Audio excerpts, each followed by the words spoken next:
Hello guys, current affairs funda में आप सभी का स्वागत है। मैं हूं आपके साथ अभिषेक शर्मा और आज की इस वीडियो सेशन में हम 8 मई तक के सभी इंपॉर्टेंट करंट अफेयर्स कवर करने वाले हैं। हमेशा की तरह आप इस वीडियो को अंत तक जरूर देखिएगा, आज भी आपको काफ़ी कुछ जानने के लिए मिलेगा। सेशन की शुरुआत करने से पहले आप सभी को बताना चाहूँगा, यदि आप हमारे daily current affairs PDF, weekly PDF, monthly PDF और हर महीने के banking and economic awareness PDF चाहते हैं तो करंट अफेयर्स फंडा का 1 ईयर मेंबरशिप प्लान आप ज्वाइन कर सकते हैं, जिसका लिंक आपको वीडियो के डिस्क्रिप्शन में या फिर फर्स्ट कमेंट में मिल जाएगा। आपको बता दें, इस 1 ईयर मेंबरशिप प्लान के तहत जितना भी हमारा पीडीएफ कंटेंट है वो हम आपको 1 साल तक के लिए प्रोवाइड कराते हैं, जिसे आप डाउनलोड कर सकते हैं, प्रिंट आउट भी निकलवा सकते हैं। इसके लिए चाहे तो आप करंट अफेयर्स फंडा ऐप को यूज़ कर सकते हैं या फिर अपने लैपटॉप या सिस्टम की मदद से वेब लॉगिन भी कर सकते हैं। कोई भी आपका एग्जाम हो, बैंकिंग, एसएससी, रेलवे या फिर स्टेट पीसीएस, जहाँ पर भी जनरल अवेयरनेस या करंट अफेयर्स पूछे जाते हैं, सभी एग्जाम्स के लिए हमारा पीडीएफ कंटेंट काफ़ी यूज़फुल है। दूसरा कोर्स हमारा बैंकिंग अवेयरनेस का है। कंप्लीट बैंकिंग अवेयरनेस हमने आपको इसमें पढ़ाया है। न केवल आपके बैंकिंग मेंस एग्जाम, बल्कि अगर आप बैंकिंग इंटरव्यू में अपीयर होते हैं, जैसे SBI PO, IBPS PO, RRB PO या फिर आरबीआई ग्रेड बी, तो इन इंटरव्यूज़ में जो बैंकिंग नॉलेज आपसे पूछी जाती है वो भी आप इस कोर्स को लेकर कवर कर पाएंगे। साथ ही साथ एसएससी, रेलवे, स्टेट पीसीएस जैसे एग्जाम्स में इंडियन इकोनॉमी के की कंसेप्ट्स पर क्वेश्चन कई बार पूछे जाते हैं, जैसे जीटीयू पर क्वेश्चन पूछे जाते हैं, 5 ईयर प्लान पर क्वेश्चन पूछे जाते हैं, नीति आयोग पर क्वेश्चन पूछे जाते हैं, money market, capital market, types of poverty, types of inflation, types of different economic curves, types of unemployment, सब कुछ इसमें कवर किया गया है। और जो RBI, SEBI, SIDBI, types of bank, NABARD, IRDI, सब कुछ कवर किया गया है। साथ ही साथ इंश्योरेंस सेक्टर के एग्जाम्स के लिए भी मटेरियल्स में दिया गया है। डेमो वीडियो लेक्चर्स और डेमो पीडीएफ्स अवेलेबल हैं करंट अफेयर्स फंडा ऐप पर ही। कोर्स बाय करने से पहले उन्हें भी आप देख सकते हैं, उससे एक आपको आइडिया लग जाएगा किस तरह कंटेंट हमने आपको इन कोर्सेज में प्रोवाइड कराया है। दोनों ही सेपरेट कोर्सेज हैं, अलग अलग बाय करने होते हैं और दोनों की ही 1 साल की वैलिडिटी रहती है। और करंट अफेयर्स फंडा ऐप पर आपको मिल जाएंगे दोनों कोर्सेज। ऐप का लिंक वीडियो के डिस्क्रिप्शन में और फर्स्ट कमेंट में दे दिया गया है, उस पर क्लिक कीजिएगा, ऐप को इंस्टॉल कीजिएगा, लॉगिन कीजिएगा, कोर्सेज आपको वहीं पर मिल जाएंगे। अभी भी कोई डाउट अगर आपका रहता है तो हमारा कस्टमर केयर नंबर है 8448169188, इस पर आप कॉल कर सकते हैं या फिर व्हाट्सएप करके भी जानकारी प्राप्त कर सकते हैं। तो चलिए फिर करते हैं शुरुआत इस वीडियो सेशन की। हमेशा की तरह सेशन की शुरुआत क्वेश्चन ऑफ द डे से करेंगे, जिसका आंसर आपको अभी कमेंट बॉक्स में करना है। पूछ रहे हैं कि जम्मू और कश्मीर के रियासी जिले में सलाल बांध किस नदी पर बनाया गया है? Salal dam in Reasi district of Jammu and Kashmir is built on which river? Options हैं रवि, सतलुज, झेलम या फिर चिनाब। जल्दी से आंसर कर दीजिए, फिर हम आगे बढ़ते हैं। और इसी तरह के क्वेश्चन यदि आप प्रैक्टिस करना चाहते हैं तो हमें टेलीग्राम पर जरूर ज्वाइन करें। करंट अफेयर्स फंडा नाम से हमारा टेलीग्राम चैनल है।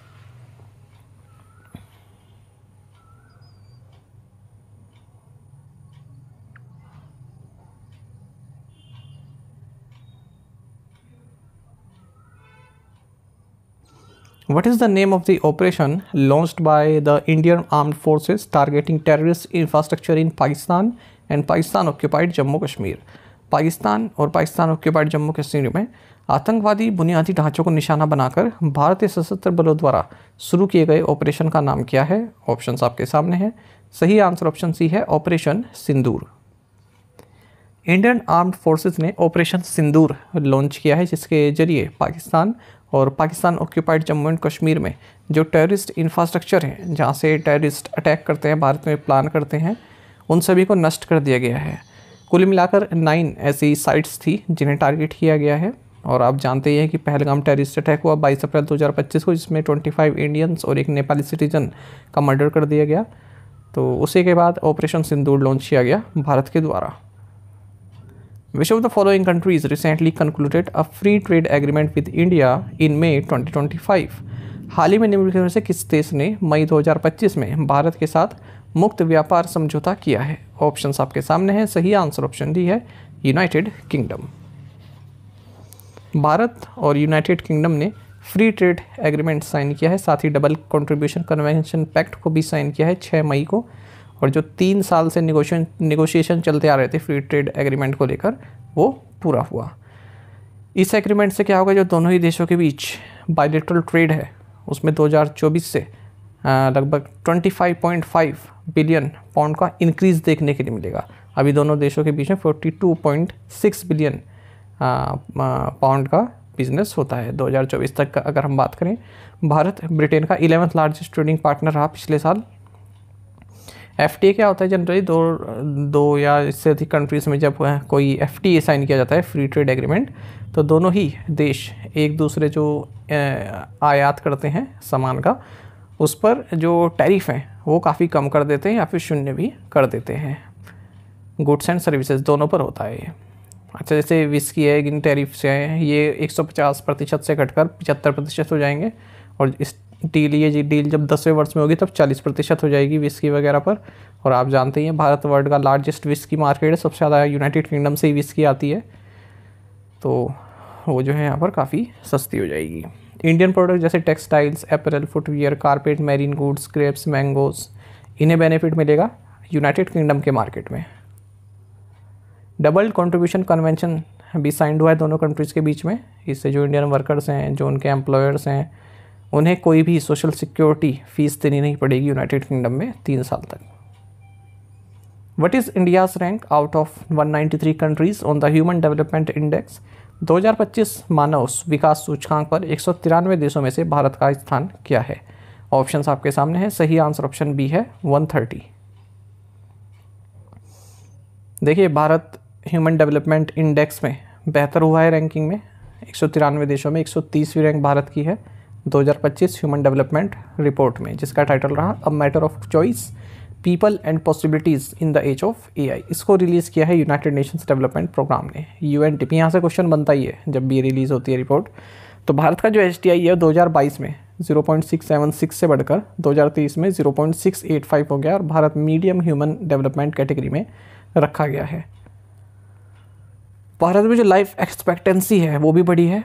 1990 में 58.6 साल थी, और 2023 में 72 साल हो गई है, जो कि हाईएस्ट जब से इंडेक्स शुरू हुआ है भारत के लिए।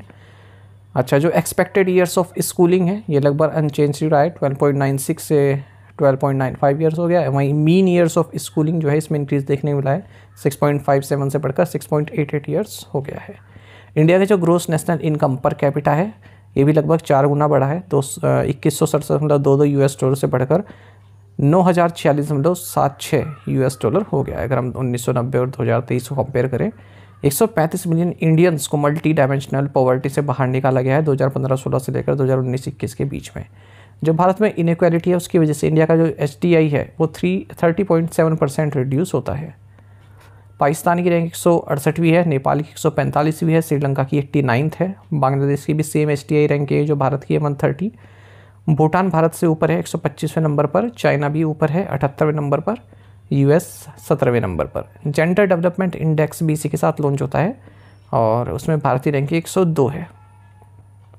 ब्रिक्स मेंबर्स की बात करें तो भारत, ब्राज़ील, रशिया, चाइना और साउथ अफ्रीका इन सभी से पीछे है। टॉप 10 कंट्रीज़ की बात करें HDI इंडेक्स में तो पहले नंबर पर आइसलैंड आ चुका है, फिर Norway, Switzerland, Denmark, Germany, Sweden, Australia, Hong Kong, Netherlands and Belgium. Last number पर 193 पर साउथ सूडान है। Who inaugurated Bharat telecom 2025 in new Delhi? नई दिल्ली में भारत टेलीकॉम 2025 का उद्घाटन किसने किया? राइट आंसर ऑप्शन सी है, Jyotiraditya M Scindia. Minister of communications and development of north eastern region Jyotiraditya M Scindia, इन्होंने भारत टेलीकॉम 2025 को इनॉग्रेट किया है न्यू दिल्ली में। इस समिट को ऑर्गेनाइज किया गया telecom equipment and services export promotion council द्वारा डिपार्टमेंट ऑफ टेलीकम्युनिकेशंस के साथ मिलकर। Moody's ratings has projected India's GDP growth for 2025 at what percentage? Moody's rating ने 2025 के लिए भारत की GDP वृद्धि का अनुमान कितने प्रतिशत लगाया है? राइट आंसर ऑप्शन बी है, 6.3%। मूडीज रेटिंग्स ने ग्लोबल मैक्रो आउटलुक 2025-26 में इंडिया की जो GDP ग्रोथ प्रोजेक्शन है 2025 के लिए वो 6.5% से घटाकर 6.3% कर दी है। हालांकि 2026 के लिए 6.5% ही रखी है। IMF ने भी, आप जानते हैं, भारत की जो GDP प्रोजेक्शन है 2025-26 के लिए वो 6.2% कर दी थी, 6.5% से घटाकर। RBI ने भी जो इंडिया की GDP ग्रोथ फोरकास्ट है वो 6.5% की है, 6.7% से घटाकर। मूडीज रेटिंग्स आप सभी जानते हैं कि टॉप 3 क्रेडिट रेटिंग एजेंसीज में से एक आता है। इनमें से इसके अलावा फिर स्टैंडर्ड एंड पुअर्स और फिच ग्रुप है, 3 बिग 3 क्रेडिट रेटिंग एजेंसीज हैं। The United nations Vesak day 2025 celebrations were held in which country? संयुक्त राष्ट्र वेसाक दिवस 2025 समारोह किस देश में आयोजित किया गया? सही आंसर ऑप्शन ए है Vietnam. Union minister of parliamentary affairs and minority affairs Kiren Rijiju, इन्होंने united nations Vesak day 2025 celebrations को संबोधित किया है, जो कि वियतनाम बुद्धिस्ट एकेडमी हो ची मिन सिटी में हुआ। 2025 में वेसाक डे सेलिब्रेशन का थीम रहा solidarity and tolerance for human dignity, Buddhist wisdom for world peace and sustainable development. Vesak जिसे बुद्ध जयंती भी कहते हैं, बुद्ध पूर्णिमा भी कहते हैं, इस दिन हम बुद्धा की जो बर्थ एनलाइटमेंट है, निर्वाणा जिसे बोलते हैं, और जो डेथ है परिनिर्वाणा, ठीक है, इसको कमेमोरेट करते हैं। Which authority signed an MOU with Rhenus logistics India to operate barge services? किस प्राधिकरण ने बार्ज सेवाएं संचालित करने के लिए रेनस लॉजिस्टिक्स इंडिया के साथ एक समझौता ज्ञापन पर हस्ताक्षर किए हैं? ऑप्शन डी राइट आंसर रहेगा inland waterways authority of India. Inland waterways authority of India, जो कि ministry of port, shipping and waterways के तहत आता है, इन्होंने मेमोरेंडम ऑफ अंडरस्टैंडिंग साइन किया है रीनस लॉजिस्टिक्स इंडिया प्राइवेट लिमिटेड के साथ, ठीक है, जो नेशनल वाटरवेज है वहाँ पर अपनी बार्ज सर्विसेज ऑपरेट कर सकते हैं। Rhenus logistics German based international logistics service provider है और इस MOU के तहत ये लगभग 100 कार्गो वेसल्स को नेशनल वाटरवे 1, 2, 16 पे ऑपरेट करेगा। Who has recently assumed charge as the managing director of National Film Development Corporation (NFDC)? हाल ही में राष्ट्रीय फिल्म विकास निगम के प्रबंध निदेशक के रूप में किसने पदभार ग्रहण किया है? ऑप्शंस आपके सामने हैं। सही आंसर ऑप्शन सी है प्रकाश मखदूम। प्रकाश मखदूम, इन्होंने मैनेजिंग डायरेक्टर का पद एज्यूम किया है नेशनल फिल्म डेवलपमेंट कॉरपोरेशन में, जो कि मुंबई बेस्ड एक सेंट्रल एजेंसी है। एस्टेब्लिशमेंट इसकी 1975 की है और हाई क्वालिटी इंडियन सिनेमा को इनक्रेज करती है। इसका जो फंक्शन है वो फिल्म फाइनेंसिंग, प्रोडक्शन, डिस्ट्रीब्यूशन के तहत आता है और मिनिस्ट्री ऑफ इंफॉर्मेशन ब्रॉडकास्टिंग के तहत है ये। World asthma day is observe every year on, विश्व अस्थमा दिवस हर वर्ष किस दिन मनाया जाता है? राइट आंसर ऑप्शन सी रहेगा first Tuesday of May. English में इसको एस्थमा बोलते हैं और हिंदी में अस्थमा। तो जो अस्थमा दिवस है वो मई के फर्स्ट ट्यूसडे को सेलिब्रेट किया जाता है। इस बार 6 मई को मनाया गया है। अस्थमा आप सभी जानते हैं कि लंग्स को अफेक्ट करता है। इस साल वर्ल्ड एस्थमा डे का थीम रहेगा make inhaled treatments accessible for all. India's total exports touched an all-time high of how much in the financial year 2024-25? वित्तीय वर्ष 2024-25 में भारत का कुल निर्यात कितने प्रतिशत तक पहुंच गया? राइट आंसर ऑप्शन सी रहेगा 824.9 बिलियन $। इंडिया का जो टोटल एक्सपोर्ट है वो ऑल टाइम हाई पहुंच गया है, अब तक का सबसे सर्वोच्च स्तर पहुंच गया है 824.9 बिलियन $। फाइनेंशियल ईयर 2024-25 में, ऐसा रिजर्व बैंक ऑफ इंडिया का जो डेटा है सर्विसेज ट्रेड को लेकर मार्च 2025 में जारी किया गया, उसमें बताया गया। तो 6.01% की ग्रोथ देखने को मिली यदि हम प्रीवियस ईयर के एक्सपोर्ट फिगर से बात करें, जब ये 778.1 बिलियन $। था। सर्विसेज कंटिन्यू बढ़ती जा रही है, सर्विसेज एक्सपोर्ट, और 387.5 बिलियन $। 2024-25 में 13.6% अप देखने को मिला है प्रीवियस ईयर से, जब 341.1 बिलियन $। की सर्विसेज हमने एक्सपोर्ट की। मार्च 2025 में सर्विस एक्सपोर्ट 35.6 बिलियन $। की रही है। मार्च 2024 में 30.0 बिलियन $। की रही थी, यानी कि 18.6% का इंक्रीज देखने को मिला 2025 में। मर्चेंडाइज एक्सपोर्ट्स की बात करें, अगर हम पेट्रोलियम प्रोडक्ट्स हटा दें तो ये भी 374.1 बिलियन $। पहुंच चुका है। 6% का बढ़ोतरी देखने के लिए मिली है। Who has been temporarily entrusted with the responsibility of India's nominee director on the board of IMF, international monetary fund? IMF के बोर्ड में भारत के नामित निदेशक की जिम्मेदारी अस्थायी रूप से किसे सौंपी गई है? राइट आंसर ऑप्शन डी है परमेश्वरम अय्यर।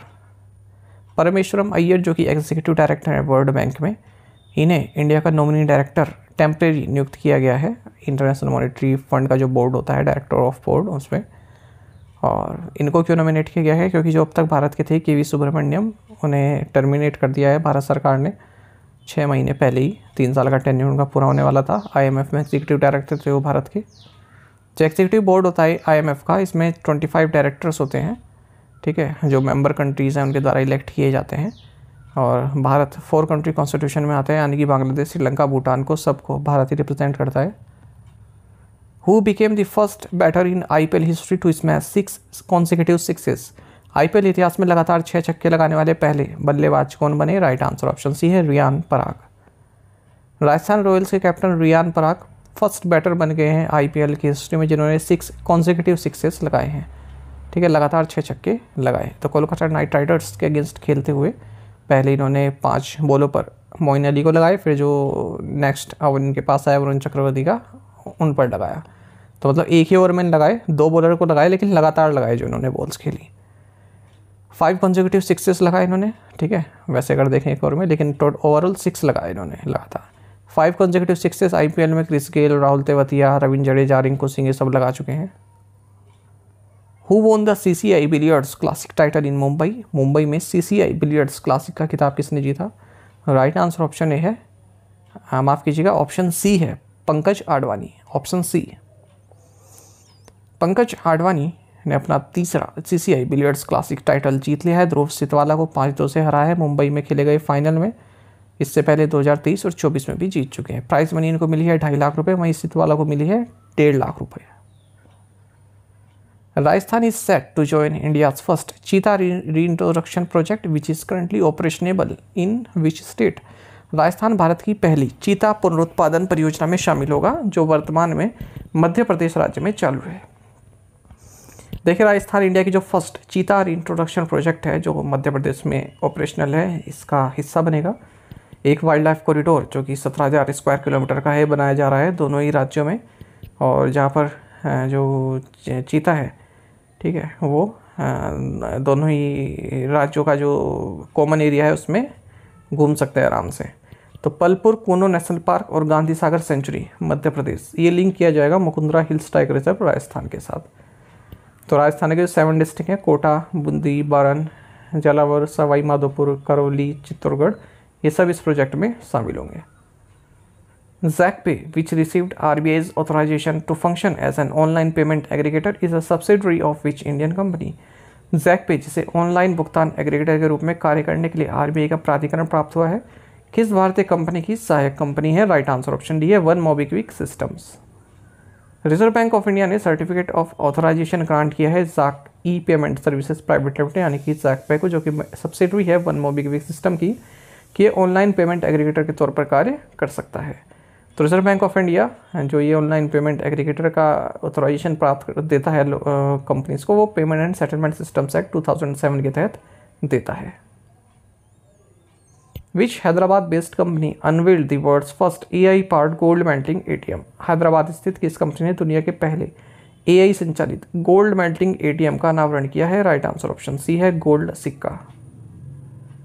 हैदराबाद बेस्ड गोल्ड सिक्का, इसने वर्ल्ड की first AI powered gold melting ATM machine जो है लॉन्च की है, जहाँ पर आप बाय कर सकते हैं, सेल कर सकते हैं, एक्सचेंज कर सकते हैं, लीज कर सकते हैं, डिजिटाइज कर सकते हैं, मोनेटाइज कर सकते हैं गोल्ड या गोल्ड की ज्वेलरी। और 2022 में इंडिया का first real time gold ATM भी लॉन्च किया था, और अब इसको AI के साथ इंटीग्रेट करके लॉन्च किया है। तो इस ATM के जरिए कोई भी व्यक्ति गोल्ड बाय कर सकता है, सेल भी कर सकता है। अगर सेल करना चाहता है तो कस्टमर पहले गोल्ड डालेगा मशीन में, मशीन उसको मेल्ट करेगी, उसकी प्योरिटी चेक करेगी, ठीक है, उसकी कितनी वैल्यू है गोल्ड की वो देखेगी, फिर डिस्प्ले पर बताएगी कि इतनी वैल्यू इसकी बनती है, 1 लाख 2 लाख जितनी भी। अगर कस्टमर को वैल्यू पसंद आई, मतलब सेटिस्फाई हुआ, ठीक है, तो वो यस कर सकता है और अमाउंट जो है उसके बैंक अकाउंट में चली जाएगी। टू द पॉइंट क्वेश्चन के आंसर्स देखेंगे। Which state has the largest forest and tree cover India? Madhya Pradesh. The Ben Gurion international airport is located in which country? Israel. India state of forest report 2023 was 18th such report in the series. Where is Karakoram Wildlife Sanctuary, also known as the Nubra Shiok, Leh district, Ladakh? Total forest and tree cover in India is 8,27,357 square kilometer, which is 25.17% of geographical area of India. To the point questions देखेंगे, इनके answer आपको अभी करना है comment box में। Where is Alcatraz prison? The Vizhinjam port is slated to be fully completed in which year? Which state has begun a survey to assess the socio-economic status of STs? Who is the author of India at 100, envisioning tomorrow's economic powerhouse? Which Indian States Assembly passed a resolution against sharing water with Haryana? In 5 questions के answer आपको comment box में अभी करने हैं। साथ ही आप हमें Telegram पर भी ज्वाइन कर लीजिए। यहाँ पर रेगुलर वीडियो अपडेट्स और करंट क्विज आप सभी के लिए डालते रहते हैं। साथ ही डिस्कशन ग्रुप में आप किसी भी क्वेश्चन का सोल्यूशन पा सकते हैं। Thank you guys.